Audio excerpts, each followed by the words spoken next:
started in the meantime? Eric left. Okay, so thank you, guys.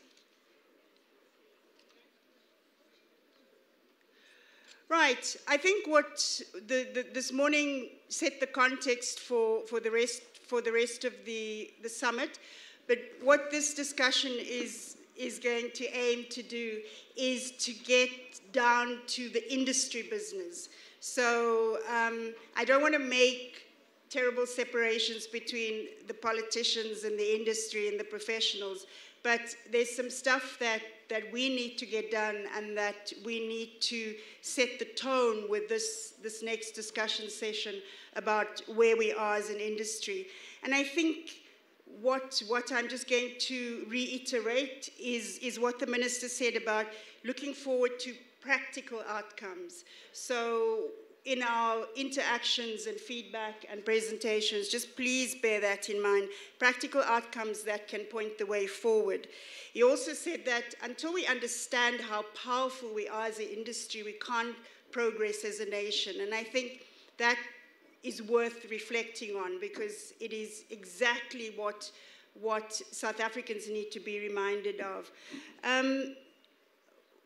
What I've been told is that this summit aims to respond to an overarching question about whether the industry is geared for change and whether, as an industry, we are capable of positioning and presenting a South African storyline and narrative. And I think that, you know, those discussions sound as if it should be common sense, but this summit is an opportunity to revisit some of these things. Some of the summit principles that I think bear repeating is that we want not just the summit, but this next session, especially because it's a tone-setting session, is we want it to be solutions-driven. We want it to be about learning, growth, and knowledge sharing. We want it to be a platform for progressive dialogue. We don't mind conflict, but as long as the conflict makes progress, as long as it takes us forward, that's fine. And we want this to be an event that produces some key recommendations towards a 5-year implementation plan. So whatever you're bringing to the table, tell us how we can do it. And then this should be an event that produces a joint declaration and compact signed by the respective parties. You've all got the sub-themes in front of you, so sometimes if discussions are going into too great detail, I might just say, you know, can we bear in mind that there's a whole sub-commission on that particular theme. So I'm going to get the panelists to introduce themselves and do a short presentation, because we did have 1 hour and 15 minutes on the original program. It's been cut down to an hour, and I suspect slightly less. So I'm going to start right on the end with Dr. Ulwazi Manzi to introduce herself and just give us a short focus on where she'd like to go.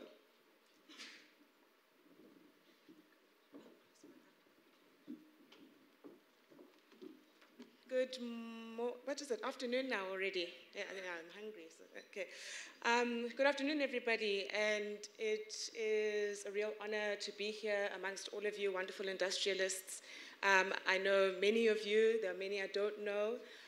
It has been a very, very fortunate past 7 years in this industry. The first thing I just wanted to say to the Departments of Arts and Culture, as well as to all the other institutions that are sharing the space with us today, is that please don't think that when we come to you for money, it's because we lack industry. This industry is full of people who find every single kind of way to raise money, despite 100 rejections all the time. This is a room of serious industrialists. And so what we need to go into is an attitude of collaboration, because in this fourth industry, collaboration is going to be key. We know in the fourth industry that content is key, so we're in the right space. But now we need to pull together our resources, pull together our economic bloc as Pan-Africanists, and we need to push together to actually beat all of the odds in this fourth industry. My background, I'm not actually a filmmaker or anything like that. I'm actually a medical doctor. I was in emergency medicine. I left emergency medicine 7 years ago to join all of you wonderful people in this incredible industry. And the one thing, a lot of people ask me, gosh, you know, what's the skills transfer, Lwazi, you know? And I always say to them, it's saving lives, you know. I'm still saving lives. And I don't mean it in an esoteric way, in a social cohesion way. I mean literally every day we're trying to save our butts in this industry. I've been extremely fortunate in that I started off in the most chaotic production ever to have been done on the face of this earth, which turned out to be amazing on screen, but it was absolute chaos in the background. So after that production, I said to myself, well, it could never get this bad ever again. And I was fortunate enough at that very early stage to be able to join Spear Films. And Michael Rate asked me, I promise you I will conclude, he asked me, Lwazi, what do you want to do in this industry? I said, Mike, nobody wants to raise money in this industry, and I understand why. It's really difficult. I want to raise money. I want to take away that pain that a lot of people experience trying to raise money so that they can just go ahead and tell their stories. So I'm hoping that today we'll talk about how we can raise money together, how we can tap into economies together. I'm in co-production, so I'll be talking a lot about that. And in particular, how we as Africans are going to win in this industrial revolution.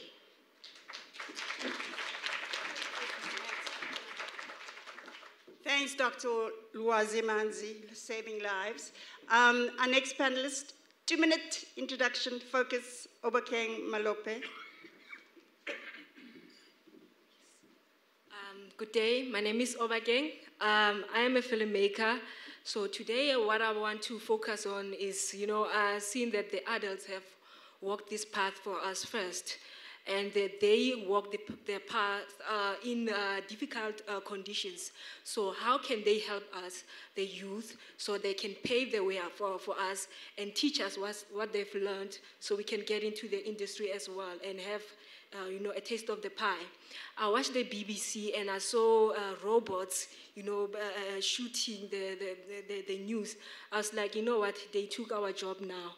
But I got a sense of comfort that there are jobs that they will never take, like script writing, like writing books, because it needs a human touch. So that's one I would like to discuss on innovations that will help us mitigate and this fourth industrial industry. Don't see it as a job loss. Jobs will be there. Those robots will be manned by humans. But how can we mitigate that? We are still a part of the industry as well. Thank you so much.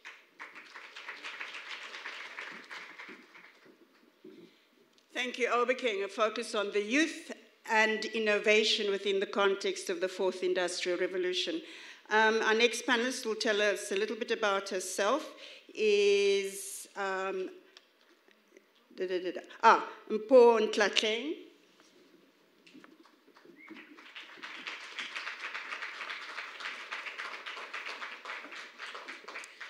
Dumelang hape. As you all know, I'm called a young lion sometimes a terrorist by government. If I'm not fighting with your ministers, I'm fighting with your DGs. If I'm not fighting with them, I'm fighting with your MECs, as well as the CEOs of the entities as well. As you all know, that my name is Mpho Ntlatleng, and I am very passionate about young people leading, about young people being seen as humans, about young people contributing to the economy, contributing to the right things, because we are told that we are the ones that are the criminals in the country. So I think one of the things that we're actually excited about as our team, we were talking about, instead of using cameras, how about using your iPhones to produce content? And you'd hear your veterans saying that wouldn't work. But all I'm saying is that we need to be at a space where young people are actually heading the transformation of the fourth industrial revolution. At the end of the day, our parents don't even know how to use their phones, and they ask us to assist them. So maybe we should assist you guys to warm up into the technology, into not using your 15-kilogram heavy cameras and using your nice slim line phone. And yeah, I'm actually going to be talking about how young people can pioneer the fourth industrial revolution.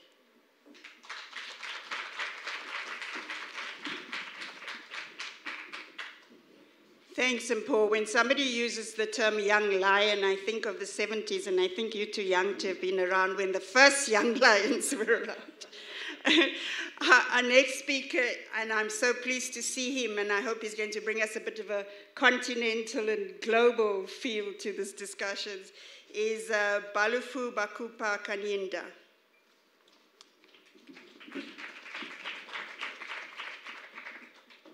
Hi.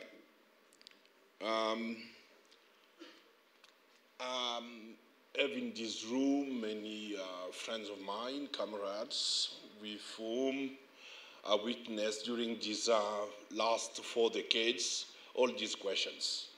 Africa is a continent of questions. I'm saying that because all these questions, next week, we are going to face it again during the first BACO, like the minister said, and we are still running to find answers. My presidency is very different in the way I'm one of the answers.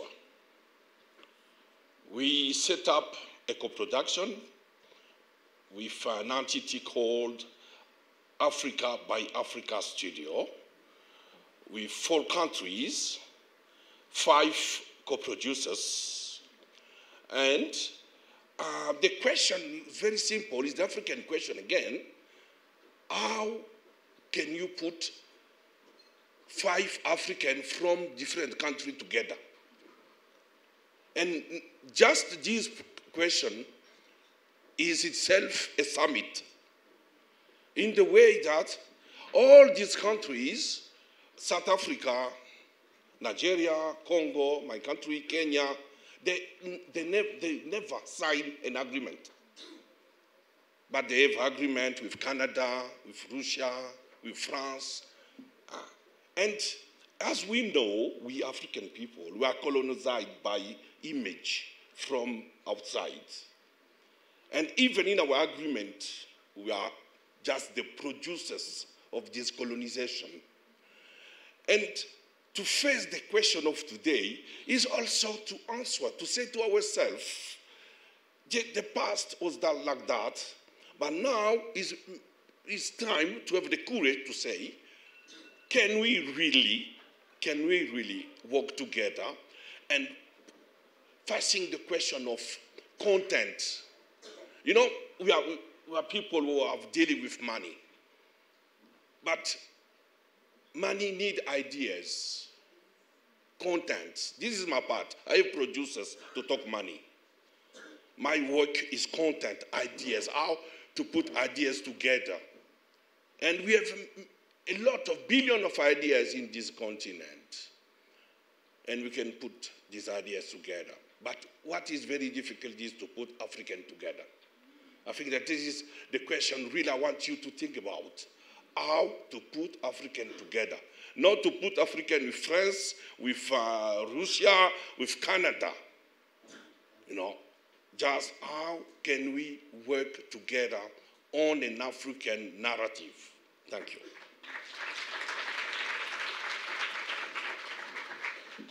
You always have to give the elder statesman in the industry a bit more time. Thank you, Balufu. Very important question, and he has a wealth of knowledge in that arena. So just bear in mind, not just for this session, but later on when you're interacting and networking, how to get Africans to co-produce with each other. Our next speaker is also an elder statesman in the industry, Faith Isiak Pere.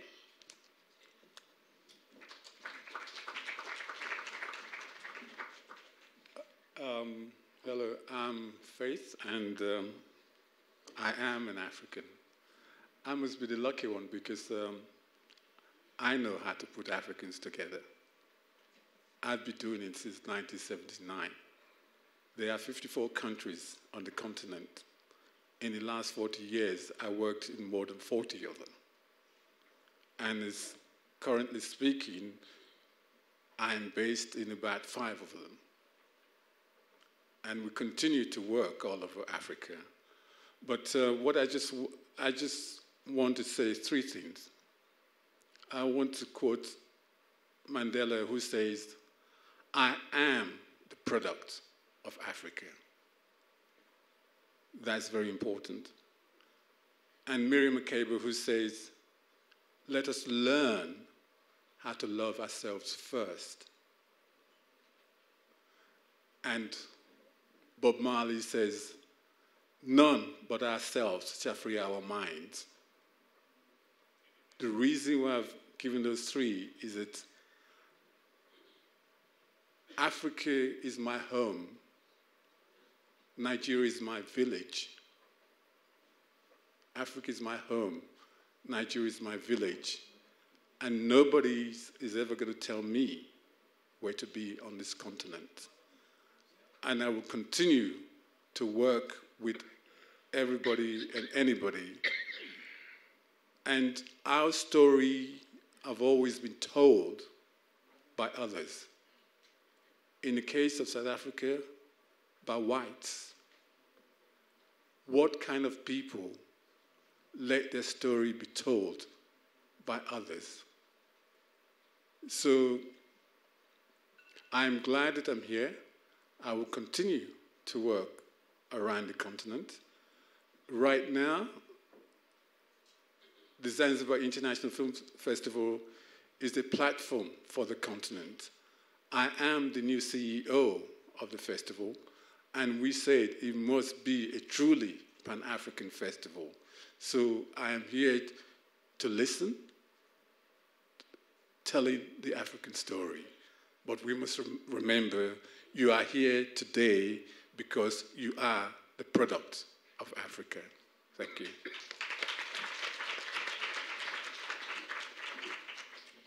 Thank you, Faith.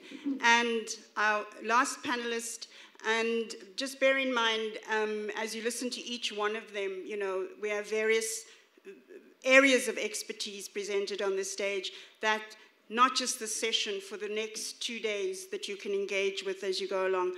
Our last panelist has had to apologize ahead of time because she might slip out before we're quite done, is Azania Mwendani. Thank you so much for that. Prof. Chilita said he was a failed artist, I was a failed engineer. So I'm glad I'm here. I will have to dodge out a little bit earlier, but my colleague Ketwe will come up and take my place, so IBFC will still be here. IBFC's message is very simple. The first word of this conversation is transformation. The first word. Yes, it's within the context of the fourth industrial revolution, but we also have to remember that each industrial revolution had black people in there. The only difference, black people's names were not mentioned in those revolutions. They were hidden. We are not going to be hidden, and I'm asking all of us to really contemplate and really understand that in this revolution, we will put up our hands and say we were there. We're not going to be from the dawn of electricity, from the dawn of water. We're not going to be, for instance, like Dr. Charles Drew, who invented blood plasma, to be doused. We are not going to be Alexander Miles, who invented elevators, to be doused. We are not going to be a typewriter that we write our scripts on, to be doused. We are not going to be those names. What we are saying is, from our side, is transformation is key in this. We will participate in the value chain, and I just want everyone to understand that why am I so passionate? As Anya is an administrator in an environment of film, I cut my teeth at the National Film and Video Foundation under the guise of Eddie Mbalo and Jackie Mutsipe, and I'm just saying that I will remain an advocate and a specialist in understanding film across the continent, have spent some time in East Africa, also advising various governments on how to bring together and understand the economics of film. I am passionate about the value chain. I play within the value chain from means of production, working with post-productions, trying to find myself in there, working with studio as well. So my background really is at administration of it and understanding that if we do not raise our hands as black people, we will be left behind. I do not want this to happen. Fourth Industrial Revolution, there is a lot happening, but it's to say that we will put up our hands and we will hold on to our copyright in that process. And again, transformation is the first word in this conversation.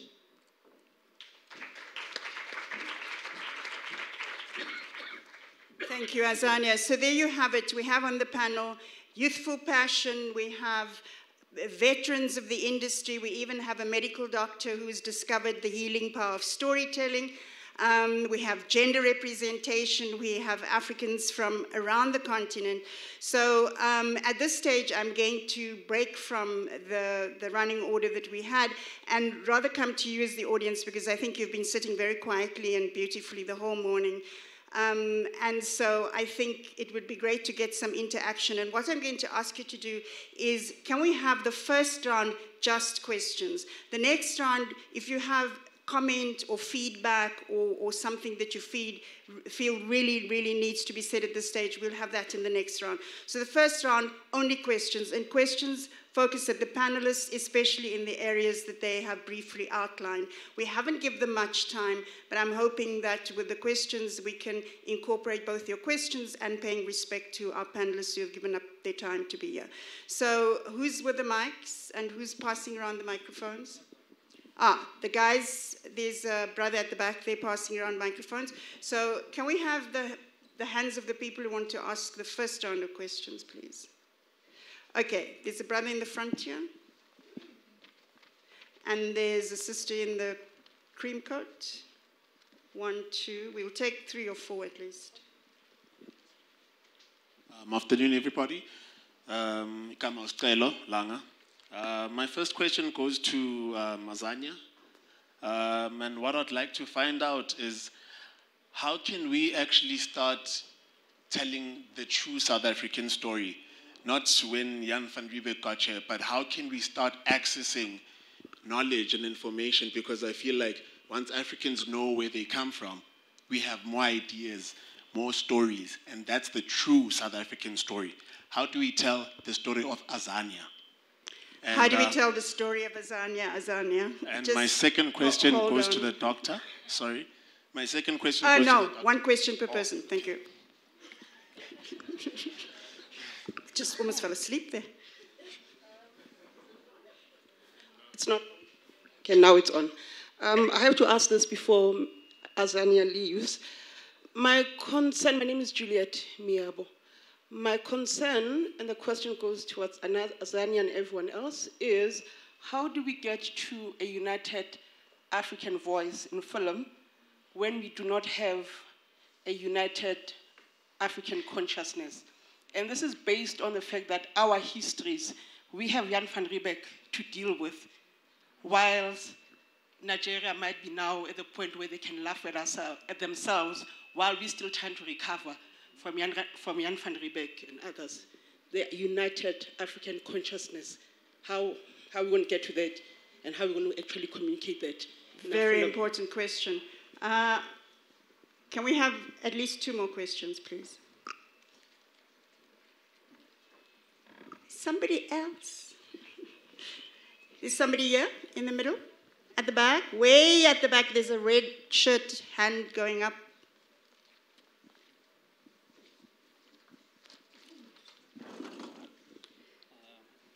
Afternoon, everybody. My question is more, okay, let me just ask the question. I see there's a lot of old people here. And we're saying that we're representing majority of the people that are represented are young people, but I don't see a lot of young people here. I know I'm old myself, but I was hoping that I was going to see more young people. But anyway, the question is, how are we going to manage the whole African South African film idea when we don't have one body managing us? There's a lot of different bodies that are managing film, but there isn't one regulative, sort of body to do research on film, to distribute the funds, to get the stats of what's happening. So I don't know if there's a plan to do that, or not? The question is open to anybody in the panel. Okay, rationalization, streamlining in the industry. I think unless there's an urgent hand going up. Okay, this is the last one then. The blue shirt over there. Was there anybody here that I've been ignoring? Okay, then you're the last one. Good afternoon, I think. Yeah. I'm Khomoto Mokheti from the Department of Art and Culture. My question, it can be answered by anyone. It's just related to fourth industrial revolution. Just to say, how can government make sure that the marginalized communities in rural areas are not left behind? Because mainly the fourth industrial revolution will then be focusing on urban spaces, which has the possibility of leaving out those that do not have, to this day, access to something like, for instance, a cell phone or a smartphone. How do we deal with that? Thank you. Thank you. Very good question. And then final round, question for this round, Rihad. I suppose the big question is, when SABC spend over the last few years has, gone through the floor, ETV spend has never really taken off. Mnet are reducing their spend, even though they come here and claim 2.5 billion rand on spending. I don't believe it. We are in stagnation as an industry. We're doing less films than we've ever been doing. The numbers are going down. The ticket sales are going down. I don't know where Eric's talking about that we actually earn any money from the cinemas or our movies. Very little money is generated for producers from the industry. Given that, and what our president, who's failed to turn up today, keeps on chiming on about, that there cannot be transformation without growth. Where are we? That's the big question. I'd like the panelists to attempt to address that question. Thank you. Good. I'm going to get the panel to answer, but please, panelists, can you keep your answers very succinct and very short? I was told not to allow you to come up here to the podium because you grandstand. So I'm going to treat you like adults and allow you to come up to the podium and answer the questions as long as you keep them short. The first question, I think, was directly at Azania, and so was the second question. If you can collapse those two into one. How do we start telling the South African story and stop going on about Jan van Riebeeck? How do we access the knowledge more importantly? How do we get a united African voice in film when we don't have a united African consciousness? Can you try and collapse those two questions into one? Okay, thank you very much for that. So many years ago, previous centuries ago, there was a 2-year meeting that was a meeting that was built to systematically break down the African mindset by the Europeans and the colonialists. 2-year meeting, 2 years, 40, I don't know. And it was 2-year meeting. So the breakdown, coming to your question in terms of a collective consciousness, if it was systematically broke down, it has to be systematically built up, okay? And in doing that, it is also realizing that as Black people, that we have to find that voice to be able to collectively do this. It's not an easy task. We have to remember the stories of the Moors that literally kind of defined religion, but then it was turned around. So again, it's finding those stories and making sure that we have a collective consciousness of this systemic history of it all. If we can get to that point, we will systematically build it back up. It essentially comes down to science. When it comes to African stories, again, not to be shy about telling the story. My brother over there asked specifically, how do we then craft our stories as Africans? I think we are telling those stories, but then the means to get the stories out there is what we need to manage and own. Yes, Eric spoke about the festivals, but then we have to work collectively to make sure it happens and not really fragment in that process.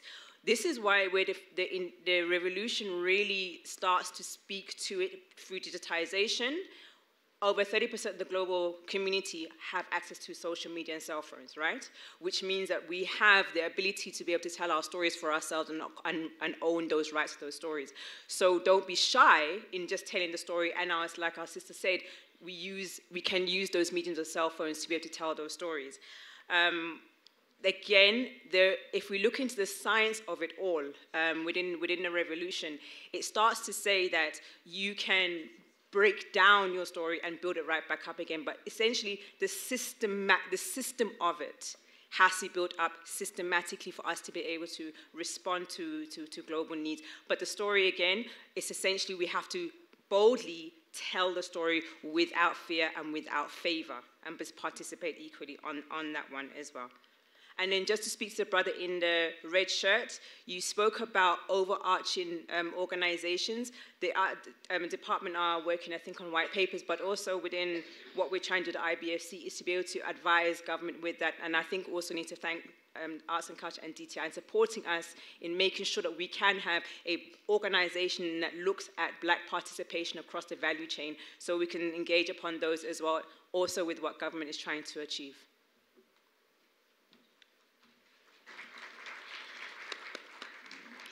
Thank you, Azania, for doing very well with such a limited time. Just on the issue of telling the African story when we are still developing, especially as South Africans, a consciousness that can inform how we tell that story. The stories that I've been working with, whether it's for film or for journalism or for the book I've written or for the plays I've written, revolution, we can't just say the fourth industrial revolution. Revolution means change, and it means we change. We change as storytellers. So I've had to go and educate myself. As creatives and as storytellers, we can't look behind us and say, oh, the society isn't ready, or the society is... We have to be ahead of the curve. We have to be ahead of the society. We set the trend, and we innovate. And so for me to innovate, it has been really essential for me to go back and educate myself about South African history, about not just what I read in the books, about what really happened here. And I think that as filmmakers and storytellers in general, that is a huge responsibility for us to, first of all, educate ourselves, change the way we think, change the way we do things so that we can change the society. The next question was about a lot of... the rural areas. How do we bring the rural areas into the marginalized people, not just in the rural areas, sometimes in the city, huge communities of people who are completely marginalized, especially in mainstream storytelling. How do we bring them in? I think I'm going to ask some of the more senior filmmakers.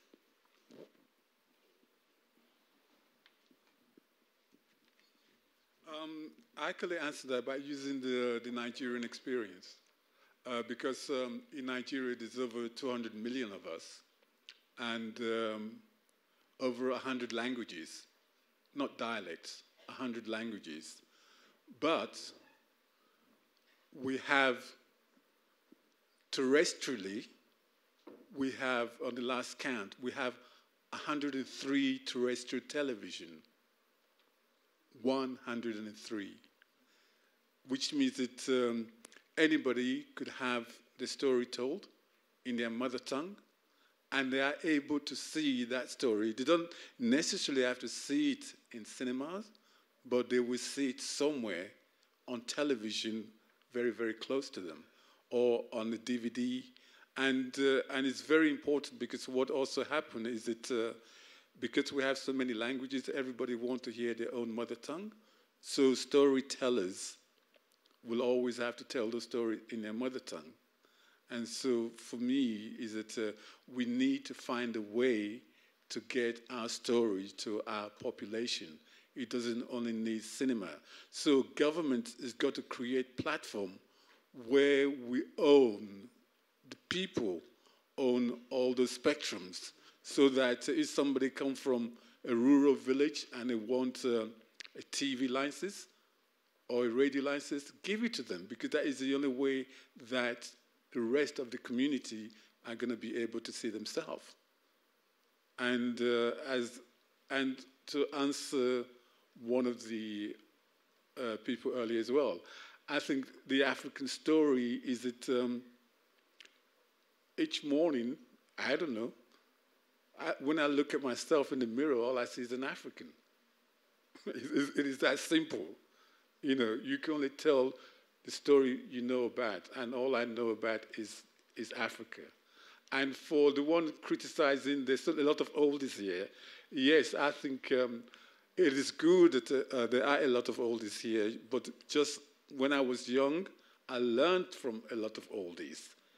Okay, for those who know me, there are a lot of youngsters here who have been part of me in the last 20 years.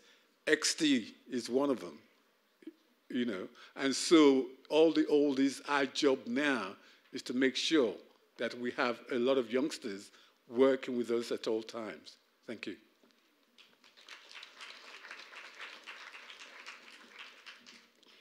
Okay, the most difficult question we've left for last, and it's Riyadh's question about stagnation and the decreasing spend amongst the SABC, Mnet, DSTV in general, despite all the claims of billions and billions. Lwazi has offered to answer that question. I think it's because she's young and innocent.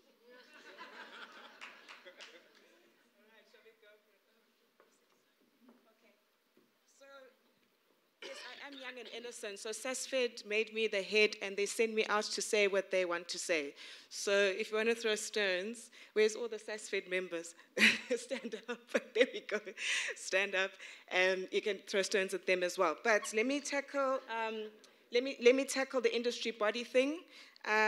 I think that the new South African Audiovisuals Forum must take control. All of the industry bodies and all of the departments are all sitting in that audiovisual forum. It must take charge. It must be led by DAC. It must be championed by DAC, because DAC is the one that we can articulate our plight to, and therefore you're the one that can communicate with DTI, with IDC, with all of the other departments. I think we must raise a levy in order to be able to fund all industry bodies, and that levy must be 100% rebated by DTI.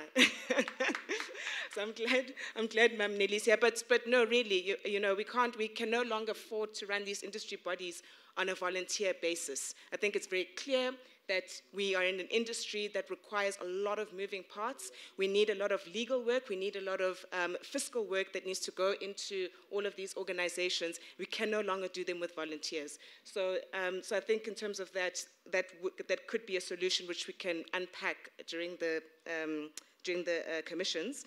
And then, Rehad, with regards to your question, I mean, you know, funding films is notoriously difficult. The budgets are shrinking. Yes, the cinemas are not performing, and this is a worldwide problem. And so this is, I think, where the fourth industrial revolution technologies come in. They have potential to do good. They also have potential to do bad. They have potential to widen the economic gap between rich and poor, because it is the rich who can pump resources into these new technologies and force us into even more consumerism, particularly as Africans. Co-production, in my opinion, is our best chance, because if we pull resources from other countries, and not just jurisdictions, we're talking co-production as well with private entities. Ninjago, the movie, is a co-production between the Warner Brothers and the Lego company, a toy company and a filmmaking company. So we're talking about those kind of co-productions. Let me give you one for free. The Baker's Man. They make these beautiful adverts, which are very sort of fantasy. It's a proudly South African product. How about we do a co-production with the Baker's company and your company, right? The Baker's Man missing. The last biscuits are left on this world, right? And they have to go find the Baker's Man. That is a co-production. It's not product placement. Take product placement to the next level. Co-produce with these entities. Start to tell stories about these entities, and you can make it work. We need the IDC to help us raise our acumen as well. So we need a bridge between ourselves and the IDC to raise our fiscal acumen. We need our legal acumen to be raised as well. We need training programs that are going to raise our acumen and being able to handle these things, because we're not lawyers, we're not economists, we're filmmakers. So I hope, Rehad, that might help, but I'm sure we'll unpack a lot of these issues as well during the commissions. Thanks, Lwazi. We've come to the almost the end of our session, but also the section where I said we'd like to get some comments from you. And I think because Riyadh raised a really good question around not just the SABC, but stagnation in the industry, I'd like to hear from and there are great minds in the room, so I'd like to hear from some people in the room, bearing in mind that what we want to discuss here is how do we go forward. I mean, my personal decision a while ago was that my business plan no longer includes the SABC. I don't know about you. But for me, that was the only way forward. It's too depressing to do business with them. And so, but maybe, hey, maybe that's just short-sighted. But just other people in the room, especially on the issue of the stagnation in the industry, might have some ideas of how do we unlock this, how do we move forward. We've had some responses from that side of the room, so I'm going to go this side for now. There are two women in the front. We'll start with them, and then there's a brother in the middle there with a hat, and we'll go to somebody at the back there. Four.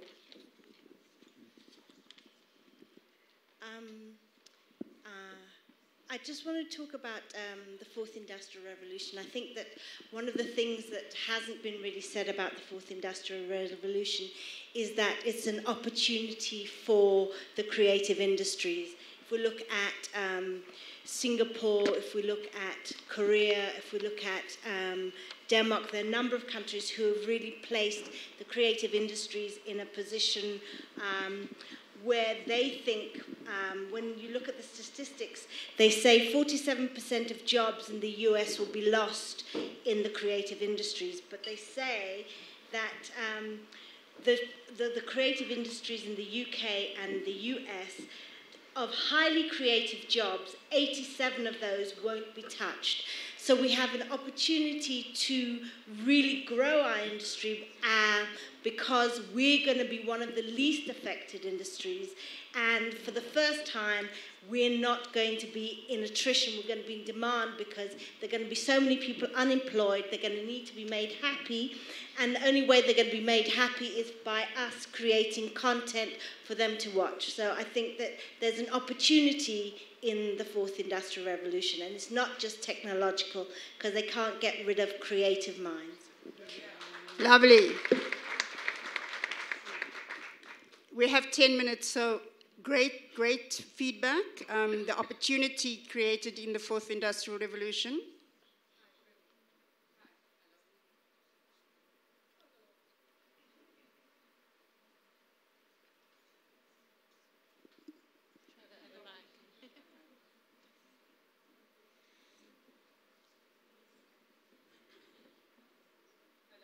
Hello. I think the issue around innovation and also youth empowerment, and that we begin to look at different ways of storytelling. A novel idea is actually the novel effect. When we talk now that listening is the new watching, I think we're not doing enough research when it comes to children and youth content in the way that we can begin to explore that space. And so we keep going back to the traditional way of telling stories and producing for the SABC or other broadcasters. I think this whole open space about streaming, although we have an issue around data, and that's always going to be a challenge, but how do we begin to empower younger people with new ways of telling stories and new platforms of telling those stories? So I would like us to move a little bit away from the old traditional way and really empower these young people. I think the idea of mobile telephones, we've done that 20 years ago. We have been producing content that way. It's the fact that people in the space have not realized that that is happening. So let's look at global trends and begin to use those ideas when we're talking to broadcasters. Great. Innovation, the youth, empowerment, global trends, changing the way we do things. Mr. Ramadan here. No. I would like to say that as producers, the question is, how prepared are we if we had to hear what Malepo said earlier on about 100 films per year? Is the producer ready? I speak as a producer to say that we have not been trained to be business-minded. I give a producer 5 million. How many of us black producers are ready to be compliant on that 5 million? It's nice for us to form companies. It's an easiest thing. You go onto an FNB website. In 5 minutes, you can form your company. But how much have you been trained at universities, at institutions, to run those companies? We are not. So we are encouraged to be failures, including us so-called developed and oldies or experienced producers. There is a disruption that is taking place around the world. Netflix is a game changer. The professor earlier on spoke about algorithms. The birth of Netflix is algorithms because Reed Hastings, who's the founder of Netflix, he did his algorithms and he came up with it. And we are still grappling, Rehat. Stop thinking of SABC. Sylvia said she's history. They are history. Can we think like that and come up with revolutionary ways, right? And stop thinking of SABC as resolving our problems. Anand Singh complained about them, right? Can we find alternatives, please? And they are there in front of us. DTI is giving us incentives as black people, 50%. Do we want it again, all of it in our hands? Producers, Nigeria does not have what we have. We have 50% from government. Let's think otherwise, please. Thanks, Ramadan. We have 2 minutes. One more question and then we're done. Good afternoon to everybody. I actually just want to touch on pretty much what the gentleman just spoke of. And just speaking on behalf of young people, what we need to realize is that the world is changing. You know, cinema is failing, not only here, but internationally as well. You know, Hollywood is in trouble. TV is failing. I mean, if you spend 5 minutes with young people from UJ or WITS, you'll find that most of them have Netflix subscriptions. You know, they're online. They're getting their content online. Even shout out to, you know, Debrent. You know, those guys just got their first, you know, African fully commissioned series, you know, with Netflix. So that says that, you know, there's a market there. You know, so so it's a bit of a comment and a question. So what I want to say is that we need to, you know, start looking forward. We need to start preparing for the future. You know, we've got, you know, platforms like Showmax. I'm not really certain whether they do, you know, whether they commission, you know, original film and, you know, series production. I'm not as certain yet. But, you know, we need to start, you know, creating platforms for young filmmakers and young, you know, producers to be able to produce content on these platforms, because that's the future. That's where the world is going. So my question is rather, what is put in place, you know, by these departments of government? What is if I want to produce a web series or I want to produce a web film, you know, directly to Netflix or directly to Showmax, is there something put in place, you know, some sort of finance that I'll be able to get from these institutions to get the production done? Thank you. That is a question you're going to have to hang on to, because I'm sure in the many commissions and sessions that are going to come in the next few days, you will find an answer, or maybe just going up to somebody during the tea break. We've unfortunately run out of time for this session, and there's lots of pressure to let you go and have lunch so that the rest of the day doesn't suffer too badly. I just want to say thank you to the SABC, first of all, because the best thing they've ever done for me was take me to court because they wouldn't show my film. It helped me innovate and find another business model. But also thank you to our panelists, Mwazi, Obakeng, Mpo, Balufu, Faith, and Azania. Thank you very much for you, the audience. Thank you very much, Sylvia. Just a few house rules. We are running late, and there have been a few changes in terms of the facilitation rooms. So lunch is going to be 45 minutes. I'm sorry about that. at 2:15, we would like you to please go into the different respective spaces. Commission 1 is now being held in Studio 2. Commission 2 is held in Studio 4.